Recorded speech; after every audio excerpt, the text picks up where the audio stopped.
படம் நல்லா இருக்கு. கடவுளுக்காண்டி தான் வந்தோம். கிளைமேக்ஸ் சூப்பரா இருந்துச்சு.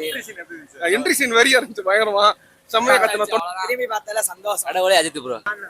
Welcome back. நான் அவங்க மதுரையிலேருந்து பேசுகிறேன். இன்னைக்கு வந்து சிரிப்பேர தேட்டரில் வந்து வீரம் திரைப்படத்துக்கு வந்து ரீ-ரிலீஸ் பண்ணுறாங்க.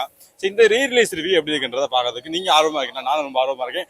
இதே போல் இன்ட்ரெஸ்டிங் ரிவ்யூ பார்க்கறதுக்கு விஜய் சங்கர் சேனலில் மறக்காம மதுரை சேனலை ஃபாலோ பண்ணிட்டு போங்க. தேங்க்யூ.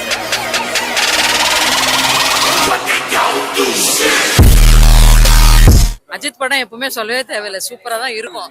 படம் சூப்பரா இருந்துச்சு. கத்துன தொண்டை கட்டிக்கிச்சு பாருங்க. மிரட்டி விட்டார் தலை. எத்தனை நேரம் பாட்டாலும் சலிக்காது ப்ரோ. நாளைக்கே தலை பிறந்தநாள் அட்வான்ஸ் ஆகிப்பதே தலை. நல்லா இருங்க, எப்பயும் நல்லா இருக்கணும், எல்லா படம் நடிக்கணும். மிரட்டி விட்டார் ப்ரோ. எப்பவுமே ஏதோ ஒரு நல்ல ஒரு மெசேஜ் இருக்கும். எல்லாருமே தலையோட ஃபேன் தான். பல முறை பார்ப்போம் படத்தை. அஜித் படம்னாலே நாங்க நிறைய முறை பார்ப்போம். நல்ல படம் ப்ரோ, தரமா இருந்துச்சு. நல்லா தரமா இருந்துச்சு ப்ரோ. அங்கெல்லாம் கடவுளே அஜித் தான். நாங்க அப்படிதான் சொல்லுவோம். தலை உயிர்.